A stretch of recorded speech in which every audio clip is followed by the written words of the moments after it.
जी मित्रों नमस्कार। लक्ष्य जीएस क्रैकर में सारे मित्रों का बहुत बहुत स्वागत है। जैसा कि आपको पता है कि यूपी पीसीएस का एग्जाम 2 दिन बाद लगा हुआ है। बहुत सारी तैयारियां आप लगातार कर रहे हैं और आगे 2 दिन में भी आपकी स्ट्रेटजी अच्छी ही होगी और हम उम्मीद करते हैं कि इस बार का आप मेंस जरूर देंगे और मेंस के बाद फाइनल सफलता भी आपको ही मिलेगी। बस एग्जाम के समय पर कुछ सावधानियां हैं, कुछ निर्देश हैं जो अनिवार्य रूप से आपको पढ़ के जाना है। उन सारे निर्देशों का पालन करना है। अगर आप किसी भी निर्देश को नहीं समझते हैं, नहीं जानते हैं या नहीं पढ़े हैं और उस बीच आप एग्जाम हॉल में जाते हैं तो हो सकता है आपको एग्जाम ना देने को मिले या एग्जाम से आपको बाहर कर दिया जाए। तो बहुत सख्त निर्देश इस बार जारी किए गए हैं और आपके जो है एडमिट कार्ड में लिखे भी हुए हैं। उन सारे निर्देशों को पढ़ करके ही जाना है। और आपको पता है कि 75 जिलों में लगभग 5.5 लाख अभ्यर्थी या इससे ज्यादा अभ्यर्थी लगभग 13,031 केंद्रों पर अपने भाग्य को आजमाएंगे। अब समझ लीजिएगा, पूरे 75 जिलों में सेंटर पड़ा हुआ है यूपी के और बहुत दूर दूर तक भी जाना हो रहा है। बहुत सारी समस्याएं इस बीच में आपको फेस करना पड़ेगा। ठंडी भी है बहुत तेज, तो आपको अपनी पूरी तैयारी से जाना है और हर हाल में एग्जाम सेंटर में समय से पहले पहुंच जाना है। तो आइए देखते हैं क्या है जरूरी निर्देश आपके लिए। उनको बिना समझे आपको नहीं जाना है तो जान लें और मुझे लगता है 2 मिनट में सारी चीजें आप समझ लेंगे और फिर आपको कोई दिक्कत नहीं होगी। ठीक है ना। तो ये सारे के सारे नियम आपको इस बार फॉलो करने हैं। इस बार क्या हर बार फॉलो करते थे, लेकिन इस बार थोड़े से चेंज हुए हैं क्योंकि आपको पता है कि नकल माफियाओं को रोकने के लिए माननीय योगी जी ने बहुत सख्त निर्देश दिए हुए हैं।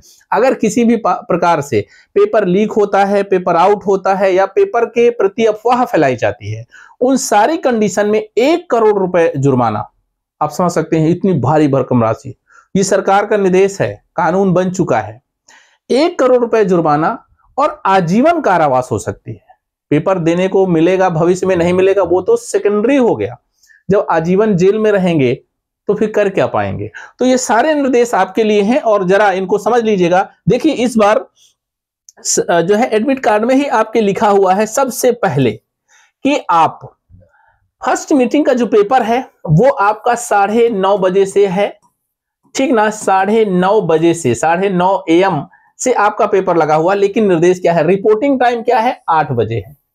तो आपको 8 बजे आपको एग्जाम सेंटर में पहुंचना है और गेट क्लोजिंग टाइम दिया हुआ है, पहले ही बड़े बड़े अक्षरों में लिखा हुआ है। गेट का क्लोजिंग टाइम है 8:45, मतलब कि मात्र 45 मिनट आपको एंट्री मिलेगी। ठीक है ना। अगर 8:45 के बाद पहुंचते हैं तो गेट क्लोज हो जाएगा और फिर आपको एंट्री नहीं मिलेगी। तो पहली बार टाइमिंग का बहुत ध्यान रखिएगा, क्योंकि अगर आपने 10 मिनट भी इस बकवास में, इस झंझट में आप पड़े तो आपका पेपर खराब हो सकता है। क्योंकि आपको पता है भागते दौड़ते ठंडी में जाएंगे, फिर रिक्वेस्ट करेंगे और गेट खुलेगा नहीं तो सारी की सारी पूरे साल भर की मेहनत आपकी खराब हो जाएगी। समझ रहे। तो बहुत सावधानी से आपको देखना है कि हमें हर हाल में 8 बजे के पहले ही गेट पर लाइन लगा लेनी है। उसके पहले आपको अपना बैग जमा करना होगा। ठीक है ना। बैग जमा के साथ में आपको मोबाइल भी जमा करना होगा, ध्यान रखिएगा। तो मोबाइल और बैग भी जमा करना होगा। तो 8 बजे के पहले पहुंचेंगे। तो कोशिश ये करिएगा कि एग्जाम में पहुंचने का जो टाइम आपका है वो 8 बजे के पहले हर हाल में आप पहुंच ही जाइएगा। नहीं तो 45 मिनट बाद आपकी एंट्री बंद हो जाएगी। उसके बाद एक नया नियम यहां पर और आज जो है इस बार लागू किया गया है कि क्योंकि कभी कभी दूसरे लोग भी पेपर में बैठ जाते थे, दूसरे लोगों को बैठा दिया जाता था किसी तरह से स्कैनिंग करके या किसी तरह से फोटो बदल करके। लेकिन अब की बार क्या किया गया है कि आपकी आई स्कैन होगी। ठीक है ना। आपकी आंखों को स्कैन किया जाएगा और उसके बाद एग्जाम सेंटर में आपको प्रवेश दिया जाएगा। आप समझ सकते हैं कि ये आधार कार्ड को लिंक करना या मैच करने का एक जो है प्रोसेस है कि उससे ये पता चल जाएगा कि जो एडमिट कार्ड में नाम है, जो व्यक्ति है, जो डेट ऑफ बर्थ है, वही वास्तव में सामने खड़ा है। आधार कार्ड को आपको पता है, आधार कार्ड में फिंगरप्रिंट्स या आई स्कैन सारी होती हैं। उसके बाद स्कैन करके ही एंट्री दी जाएगी, जिससे कि कोई फर्जी व्यक्ति या कोई जो है नकल माफिया किसी और को बैठाने में कामयाब ना हो पाए। तो 2 चीज सबसे पहले याद रखिएगा, टाइमिंग का विशेष ध्यान रखिएगा। और यही स्थिति आपको क्या करना है, यही स्थिति सेकेंड मीटिंग वाले पेपर में भी करना है, जो कि 2:30 बजे से आपका पेपर स्टार्ट होगा। 2 घंटे का होगा सीसेट का पेपर, जो 4:30 बजे तक चलेगा। ठीक है ना। ये सीसेट का पेपर होगा और ये आपका 2:30 बजे से स्टार्ट होकर 4:30 बजे तक चलेगा। यहां पर भी रिपोर्टिंग टाइम क्या है, 1 बजे है। अब ध्यान रखना है, पहला पेपर हो जाने के बाद अगर बहुत अच्छा पेपर होता है तो खुशी में मतलब एकदम मशगूल नहीं हो जाना है, अरे बहुत अच्छा पेपर हो गया, तो आपको पेपर हो जाए तुरंत आपको इस पेपर को बाइंड अप कर देना है, क्लोज कर देना है, इसकी चर्चाएं क्लोज कर देनी है, और आपके पास सेकेंड पेपर जो है सीसेट का, सीसेट में पूरी तरह से लग जाना है। अगर आप बीच में रिवीजन करते हैं तो ठीक ना, 11:30 बजे आप छूटेंगे, लगभग 12 बजे आप बाहर निकल पाएंगे, है ना, सारी प्रक्रियाओं कराने के बाद में लगभग बाहर निकल पाएंगे। और 12 बजे से 1 बजे का टाइम है आपको, इसी में आपको नाश्ता करना है ना, नाश्ता करना है, और इसी में आप चाहते हैं तो हल्का फुल्का कुछ देख भी सकते हैं, नहीं तो फिर देखने का टाइम आपके पास नहीं। फिर 1 बजे आप गेट पर फिर आ जाएंगे, और 1 बजे से 1:45 पर आपको एंट्री मिलेगी, और 1:45 तक डोर क्लोज हो जाएगा।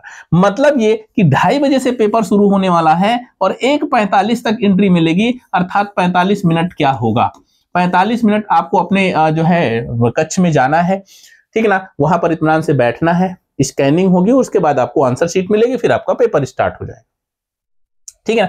इसके अलावा भी बहुत सारे ऐसे निर्देश हैं जिनका अनुपालन आपको करना है, और वो भी 100%। ये आपके पास में OMR जो आपका जो है एडमिट कार्ड है, उस एडमिट कार्ड में सारी चीजें इसमें लिखी हुई है, लेकिन लिखने के बावजूद भी आप इनको पढ़ते नहीं है। सबसे बड़ी बात ये, नहीं पढ़ते हैं तो थोड़ी गलतियां आपकी हो ही जाती हैं। अब कुछ गलतियां मैं आपको यहां पर बताता हूं, वो गलतियां आप मत करिएगा। देखिए, सबसे पहले आप ये ध्यान रखिएगा, आप एग्जाम के पहले काले पेन ही लीजिएगा, काले बाल पॉइंट पेन, ठीक है ना, काले बाल पॉइंट पेन ही लीजिएगा, और इसी से आपको पूरी OMR भरनी है, ब्लू पेन नहीं चलेगा, पहली बात, ठीक ना। और एक मत रखिएगा, अगर फेल हो जाए तो कम से कम 2 होने ही चाहिए, कम से कम 2 होने चाहिए, 3 हो जाए तो बहुत अच्छी बात है। तो कम से कम आपको पेन और एडमिट कार्ड अपना साथ में ही रखना है, एडमिट कार्ड और प्लस एक जो है आईडी प्रूफ, ठीक ना। और आईडी प्रूफ में जो आपके पास में भी आईडी प्रूफ रहेगी, आधार कार्ड रहे, निर्वाचन कार्ड रहे या जो है पैन कार्ड रहे, वो ओरिजिनल होना चाहिए, और ओरिजिनल के साथ में एक प्रति एक फोटो कॉपी होनी चाहिए, फोटो कॉपी एक होनी चाहिए। ये निर्देश स्पष्ट आप पढ़ लीजिएगा, एकदम दिया हुआ है। तो आपके पास में सिर्फ और सिर्फ पेन होने चाहिए, एडमिट कार्ड होना चाहिए, और आईडी प्रूफ होना चाहिए फोटोकॉपी के साथ में। इतनी चीज तो हर हाल में आपको अनिवार्य है ले जाना, ठीक ना। उसके बाद बायोमेट्रिक हो जाएगा, तो आपकी पहचान हो जाएगी, अब आपके आधार कार्ड से मिलान कर लिया जाएगा, बंदा यही है, कोई दिक्कत नहीं, आप आराम से जाइए। उसके जब आप पेपर हॉल में बैठ जाएंगे, पेपर जब आपको मिलेगा, पेपर हॉल में जब बैठेंगे, उस समय थोड़ी सी सावधानी रखनी है। पेपर आपको आएगा, लेकिन उसके पहले 2 व्यक्ति उसका निरीक्षण करेंगे, 2 व्यक्ति उसकी सील जो है कट करेंगे, उसके बाद पेपर खुलेगा लाकर से, और फिर आपको डिस्ट्रीब्यूट होगा। उसको भी देख लीजिएगा, आपके बीच के ही साथी हो, वही उसको देख रहे हैं, वही उसको खोल रहे हैं, आप में से भी कोई हो सकता है। तो एक नॉर्मल प्रक्रिया है जो हर बार होती है, इस बार भी होगी। इस बार आपको पेपर के साथ 3 OMR मिलेंगी, मतलब 3 का मतलब है 3 प्रति में, ठीक ना। वो कार्बन लगी कॉपी होगी, 3 प्रति में होगी। तो एक तो ओरिजिनल होगी जिसमें आपको फिल करना है, तो 2 अपने आप वो भर जाएंगी, है ना, फिल करेंगे, कार्बन लगी हुई अपने आप भर जाएंगी। उसमें एक नीली कलर की जो सबसे लास्ट में लगी कॉपी है, नीली कॉपी OMR की, वो आपको मिल जाएगी आपके पेपर के साथ। तो पेपर और वो नीली वाली OMR लेकर के आना है। भविष्य में जब आंसर शीट जारी होगी तो आप उसको मिला सकते हैं कि आपके कितने हुए, और 2 OMR जो है एग्जामिनर को दे देना है। और एक चीज ध्यान रखना है, ये कट अपने हाथ से नहीं करना है, आपको तीनों कॉपी जमा करनी है, एग्जामिनर उसको काउंट करेगा, काउंट करने के बाद लास्ट में एक वाली जो है निकाल करके फिर आपको वापस कर देगा, ठीक है ना। तो ये आपको कर लेना है। साथ में कुछ चीजें आपको और ध्यान रखनी है, जब OMR आप फिल करेंगे,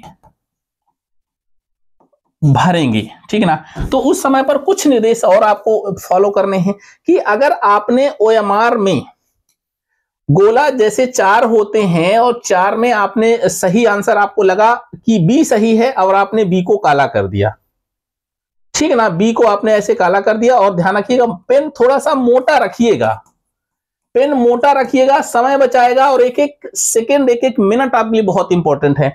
तो मोटा रखेंगे तो गोला जल्दी काला हो जाएगा, ये ध्यान रखना। ये बाद में फील होगा जब आपको 1-2 क्वेश्चन छूट जाते हैं तो, लेकिन बाद में आपको पता चला कि दूसरे का B नहीं है, C आंसर सही है, क्योंकि आप जब पढ़ेंगे तो आपको लगेगा कि यार ये तो गलत हो गया।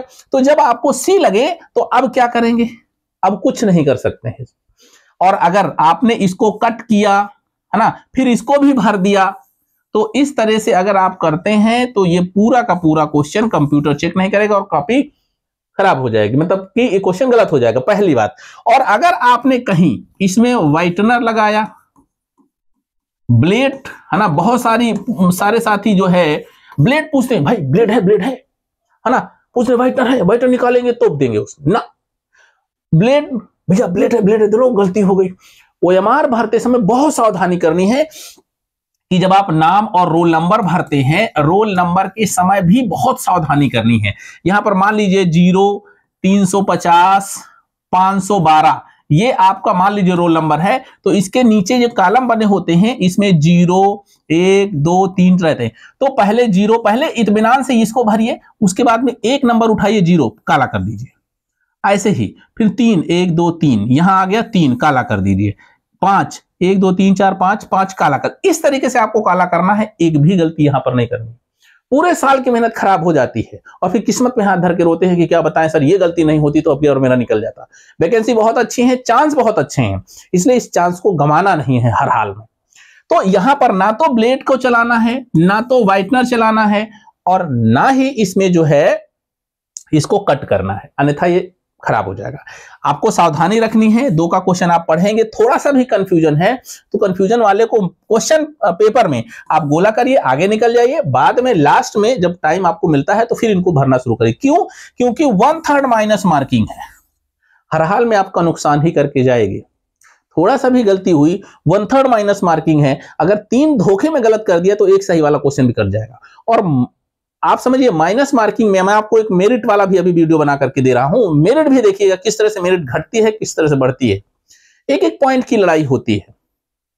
ठीक है, तो ये ध्यान रखना है। और ये भी आपको ध्यान रखना है कि भैया देखो 1 करोड़ का जुर्माना है, सरकार ने स्पष्ट कर दिया है कि किसी भी प्रकार के नकल माफियाओं को छोड़ा नहीं जाएगा।